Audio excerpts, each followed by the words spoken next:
Assalamualaikum warahmatullahi wabarakatuh. Halo semuanya, perkenalkan nama saya Najwa Rizky Mustafa Soleha dengan NIM 245116030.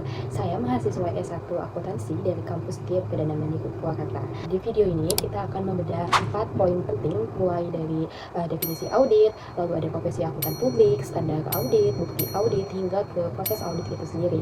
So, disimak sampai habis ya. Nah, kita masuk ke poin yang pertama. Apa sih sebenarnya auditing itu? Menurut Alvin Evans, auditing adalah proses pengumpulan dan evaluasi bukti mengenai informasi untuk menentukan dan melaporkan tingkat kesesuaian antara informasi tersebut dengan kriteria yang telah ditetapkan. Nah, sederhananya, audit itu dilakukan untuk memastikan apakah laporan keuangan sudah sesuai dengan standar yang berlaku. Nah, proses ini wajib dilakukan oleh seorang auditor yang berkompeten dan independen. Lalu, siapa yang berhak untuk melakukan audit? Disinilah peran profesi akuntan publik. Jadi, akuntan publik adalah profesional yang memiliki izin resmi dari Menteri Keuangan untuk memberikan jasa audit umum atas laporan keuangan. Di Indonesia sendiri, organisasi profesi yang menaungi para akuntan publik adalah Institut Akuntan Publik Indonesia atau IAPI. Nah, untuk menjadi seorang akuntan publik atau Certified Public Accountant, seseorang harus memenuhi syarat yaitu lulus D4 atau S1 akuntansi, lulus ujian profesi CPA, memiliki pengalaman kerja minimal 3 tahun di KAP, dan terdaftar resmi di Kementerian Keuangan serta di IAPI. Nah, dalam tugasnya mereka ini wajib untuk mematuhi 5 prinsip etika, yaitu ada integritas, objektivitas, kompetensi, kerahasiaan, dan perilaku profesional. Nah, saat mengaudit, mereka ini menggunakan pedoman resmi bernama Standar Profesional Akuntan Publik atau SPAP, yang saat ini sudah mengadopsi penuh standar internasional atau International Standard on Auditing atau ISA.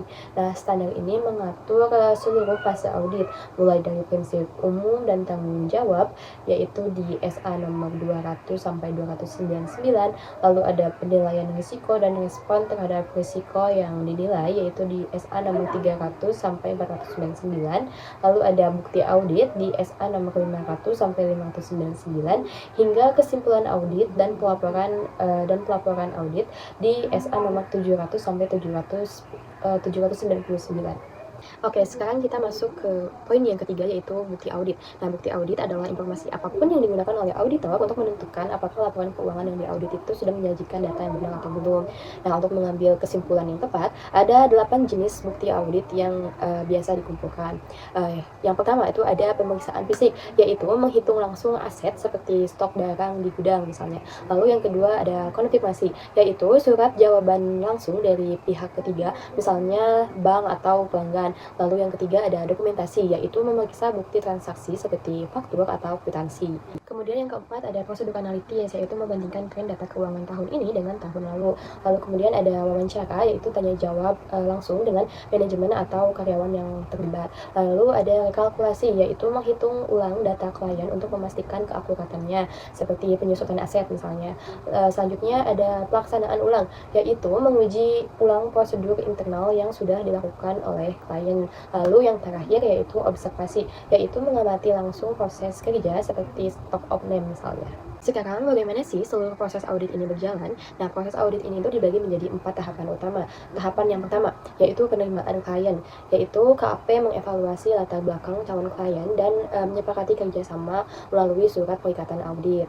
Lalu tahap yang kedua yaitu ada perencanaan audit, di mana auditor ini mempelajari bisnis klien, lalu menilai risiko salah saji, dan merancang strategi pemeriksaan. Lalu masuk tahap ketiga yaitu pelaksanaan pengujian, di mana ini adalah inti kerja lapangan, di mana auditor ini menguji efektivitas sistem internal dan menguji kebenaran angka laporan menggunakan 8 teknik bukti audit tadi.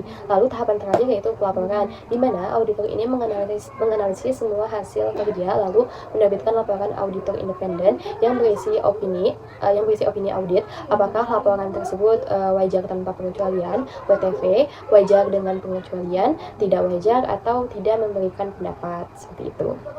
Oke teman-teman, dari penjelasan tadi kita bisa tahu bahwa audit ini sangat penting untuk menjaga transparansi dan kepercayaan masyarakat terhadap dunia bisnis. Oke, demikian video penjelasan dari saya. Terima kasih banyak atas perhatiannya dan saya memohon maaf jika ada kekurangan. Sampai jumpa. Dah.